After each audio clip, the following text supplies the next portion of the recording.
Hello students, today our topic is equivalent conductivity. ठीक है, कल हमने क्या पढ़ा था? Molar conductivity. तो मोलर कंडक्टिविटी हमने क्या पढ़ी थी जनरली, कि हम मान के चल रहे थे कि हम एक इलेक्ट्रोलिटिक सॉल्यूशन में सारी की सारी कंडक्टेंस को क्या कर रहे हैं, जनरली पढ़ रहे हैं। तो हमारे पास था ये एक इलेक्ट्रोलिटिक सेल था और इसके अंदर क्या था? इलेक्ट्रोलिटिक सॉल्यूशन था। इसमें हमने क्या डिप कर रखे थे? इलेक्ट्रोड्स, और इसको कनेक्ट कर रखा था एक बैटरी के साथ। ठीक है, एक जो इलेक्ट्रोड था ये था एनोड और दूसरा क्या था? कैथोड। इसमें आयंस पड़े होते थे पॉजिटिव और नेगेटिव। ठीक है, जैसे इलेक्ट्रिसिटी पास करते थे तो इन आयंस का क्या होता था? फ्लो होता था। ठीक है, तो हमने मोलर कंडक्टिविटी क्या पढ़ा था जनरली, कि हम मान के चल रहे थे कि जो ये इलेक्ट्रोड्स है इनके बीच का डिस्टेंस क्या है? दैट इज L, और इनका जो क्रॉस सेक्शन एरिया इलेक्ट्रोड्स का क्या है? A है। ठीक है, वो कैसे देखो, जैसे हम मान के चले थे, जैसे मेरे पास ये क्या है? दो इलेक्ट्रोड्स हैं। ठीक है, कुछ इस तरीके से।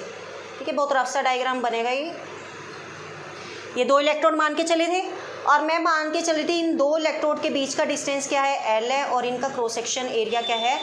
That is A। ठीक है, तो हम मान के चल रहे थे कि अगर हमारे पास क्रॉस सेक्शन एरिया कितना है? 1 सेंटीमीटर स्क्वायर, और लेंथ कितना है हमारे पास? 1 सेंटीमीटर। ठीक है, तो ये क्या बन जाता था? एक 1 सेंटीमीटर क्यूब। वॉल्यूम क्या बन जाता था? एरिया इंटू आपके पास क्या होता था? लेंथ। एरिया कितना है? 1 सेंटीमीटर स्क्वायर, और लेंथ कितनी है? 1 सेंटीमीटर। तो क्या बन गया? 1 सेंटीमीटर क्यूब। तो डैट इज़ द वॉल्यूम। तो हम कैसे इसको ज्वाइन कर रहे थे? कुछ इस तरीके से ज्वाइन कर रहे थे, this one and this one, and थोड़ा सा इसको इस तरीके से बना लो, और ये चीज़ ऐसे और ये चीज़ ऐसे। ठीक है, तो ये क्या बन गया? That is a cube.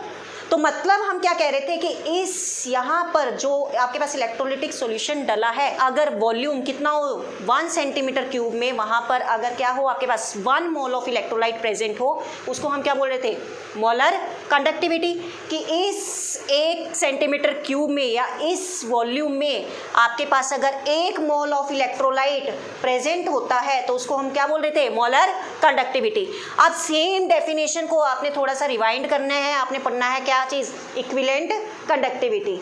तो इक्विवेलेंट कंडक्टिविटी क्या होती है? The conductance due to all the ions which are present in that volume which contain 1 gram equivalent of electrolyte. मतलब सेम चीज रहेगी, यहाँ पर वॉल्यूम सेम रहेगा। इस अंदर अगर हम क्या कहते हैं कि इस इलेक्ट्रोलाइट के अंदर कितने आयंस प्रेजेंट है? 1 ग्राम इक्विवेलेंट आयन प्रेजेंट है, तो वो क्या कहलाएगा? Equivalent conductivity. जैसे हम पहले बोल रहे थे इस इलेक्ट्रोलाइट के अंदर अगर 1 मोल आयन प्रेजेंट है उसको हम बोल रहे थे मोलर कंडक्टिविटी। अगर इस इलेक्ट्रोलाइट के अंदर 1 ग्राम इक्विवेलेंट आयन प्रेजेंट है तो उसको हम क्या बोलेंगे? Equivalent conductivity. तो आपके पास क्या आ जाएगा? Equivalent conductivity that is a specific conductance upon में कंसंट्रेशन। वहाँ पे हम कंसंट्रेशन किस टर्म्स में ले रहे थे? मोलैरिटी में। यहाँ पर कंसंट्रेशन हम किस फॉर्म में लेंगे? दैट इज ग्राम इक्विवेलेंट में, मल्टीप्लाई बाय 1000। ठीक है, 1000 क्यों लगाया? क्योंकि लीटर में है। ठीक है, लीटर को आपने किस में कन्वर्ट करा? ml में, क्योंकि आपको पता है 1 सेंटीमीटर क्यूब किसके इक्वल होता है? 1 ml के। इतनी बात समझ आ रही है? क्लियर है? एंड कंडक्टिविटी को हम रिप्रेजेंट करेंगे कापा इंटू 1000 अपॉन में, दैट इज कंसंट्रेशन। और कंसंट्रेशन किस में ले रहे हैं हम? ग्राम इक्विवेलेंट के अंदर। अब ग्राम इक्विवेलेंट एक टर्म होती थी, कहाँ पे पढ़ते थे हम? बताओ। जैसे हमने मोल्स पढ़ी थी मोलैरिटी के अंदर, ग्राम इक्विवेलेंट कहाँ पढ़ते थे? नॉर्मेलिटी के अंदर। तो ये फॉर्मूला ऐसे भी हो सकता है, that is kappa into 1000 upon में, यहाँ पर क्या आ गई? नॉर्मेलिटी आ गई। समझ आ रही है बात? क्लियर है? अब इसके यूनिट्स बनाने हैं मुझे। यूनिट्स कैसे बनाएंगे? कापा के यूनिट्स क्या हैं थे आपके पास? That is ohm inverse, centimetre inverse. 1000 के लिए आपके पास क्या लग गया? Centimetre cube. नॉर्मेलिटी के यूनिट्स क्या होते हैं? ग्राम इक्विवेलेंट अपॉन में, भाई क्या फॉर्मूला होता था नॉर्मेलिटी का? Gram equivalent weight of solute upon में वॉल्यूम इनटू 1000। तो ग्राम इक्विवेलेंट अपॉन में वॉल्यूम किस में होता था? लीटर में। तो आपके पास ग्राम इक्विवेलेंट अपॉन में क्या आ गया? लीटर। तो लीटर को तो मैंने ऊपर चेंज कर दिया already, that is centimetre cube. तो यहाँ से यूनिट निकाल लो, इसके कितने आ जाएंगे? ओम इनवर्स सेंटीमीटर स्क्वायर अपॉन में ग्राम इक्विवेलेंट। क्लियर है? क्लियर है? कर लोगे? क्या कह रही है बेटा? हाँ, सेंटीमीटर स्क्वायर आएगा, सेंटीमीटर स्क्वायर। ठीक है, अब ये क्वेश्चन दे रहा है, ट्राई करना क्या है। डायरेक्ट फॉर्मूला लगेगा, फटाफट करो ट्राई।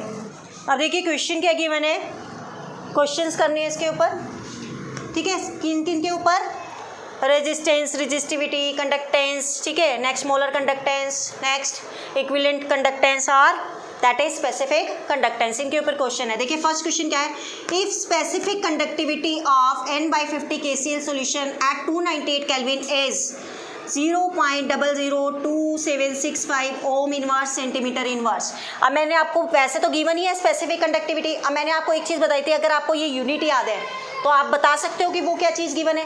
जैसे ओम इनवर्स सेंटीमीटर इनवर्स मतलब क्या है, स्पेसिफिक कंडक्टिविटी गिवन है और उसको हम किससे रिप्रेजेंट करते हैं, कापा से। तो कितनी वैल्यू है, 0.002765 ohm inverse centimetre inverse and the resistance of a cell containing of this solution is 100 ohm. तो रेजिस्टेंस कितना दे रखा है, 100 ओम। कैलकुलेट क्या करने हैं आपको, सेल कांस्टेंट। तो सेल कांस्टेंट का फॉर्मूला क्या होता था आपके पास, that is G star which is equal to kappa upon G, that is a specific conductance या स्पेसिफिक कंडक्टिविटी, और अपॉन में ये G क्या होता था, that is conductance, G is the conductance. अब कंडक्टेंस का फॉर्मूला क्या होता है, कंडक्टेंस 1/R होता है ना ये, तो मैं यहाँ वैल्यू पुट कर सकती हूँ, cell constant equal to kappa G 1/में R, और ये R कहाँ चला जाएगा, ऊपर चला जाएगा। समझ आ रही है बात। अब स्पेसिफिक कंडक्टिविटी कितनी दे रखी है, 0.002765 मल्टीप्लाई बाय रेजिस्टेंस कितना दे रखा है, 100 ओम। सॉल्व कर लो, 0.2765 यूनिट्स बताओ क्या आएंगे इसके, इसके यूनिट क्या है कापा के, देखो ओम inverse centimetre inverse multiply by resistance के यूनिट, हाँ क्या हुआ, क्या हो गया, हाँ यार सेल कांस्टेंट के डायरेक्ट निकालो सेल, बट यहाँ से अगर निकालने तो कैसे निकालोगे, ये कैंसिल हो गया, ठीक है। क्या बचा, दैट इज सेंटीमीटर इनवर्स। अरे बस समझ क्लियर है।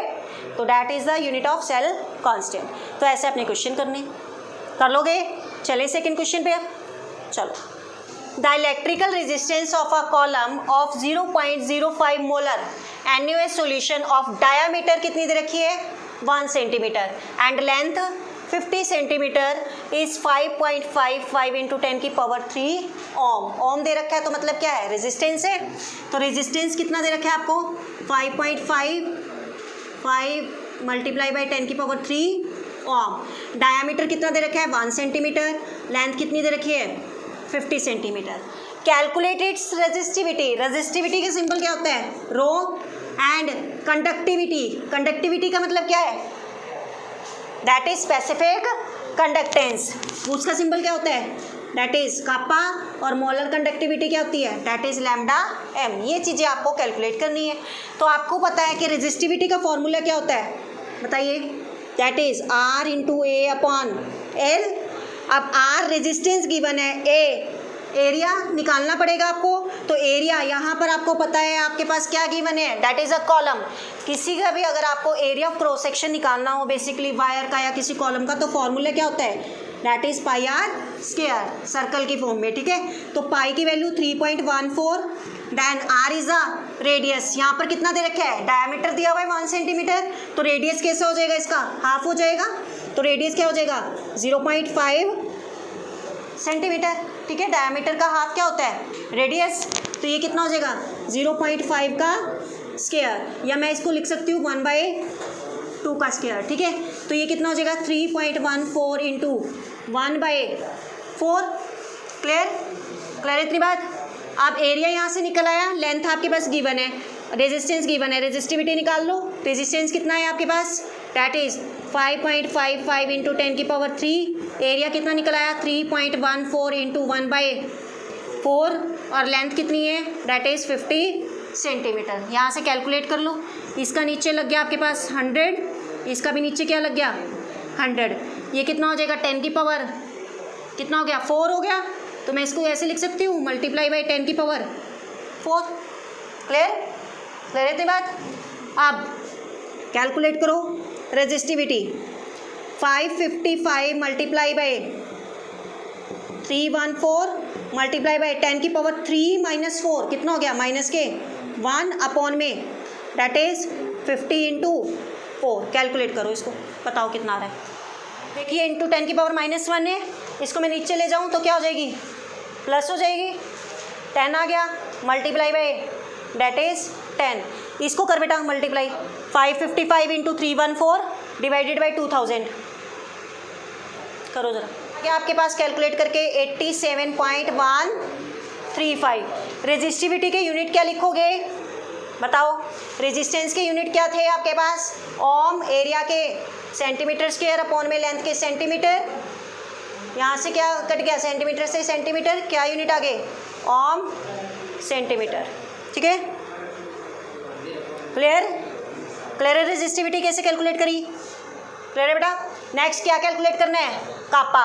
कापा क्या होता है आपके पास, दैट इज कंडक्टिविटी, या फिर आप क्या बोल सकते हो स्पेसिफिक कंडक्टेंस। इसका फॉर्मूला क्या होता है 1 अपॉन रेजिस्टिविटी। अब 1 अपॉन रेजिस्टिविटी की वैल्यू कितनी आई 87.135।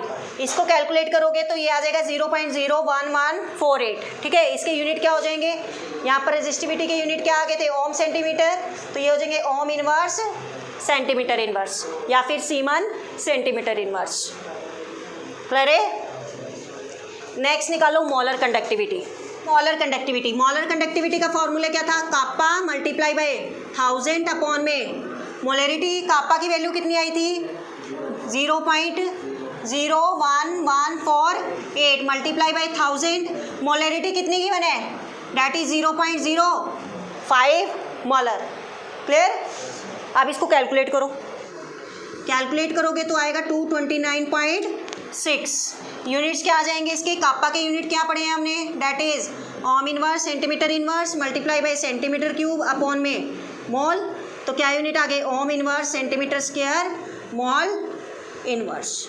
तो that is a molar conductivity. Clear clear है। तो इस तरीके से आपने इनके ऊपर क्वेश्चंस करने हैं बेटा। यहाँ पे ये हमारी क्लास खत्म होती है। नेक्स्ट लेक्चर हम नेक्स्ट वीडियो में डिस्कस करेंगे। कोई प्रॉब्लम होती है you can do comment and ask. Okay, thank you.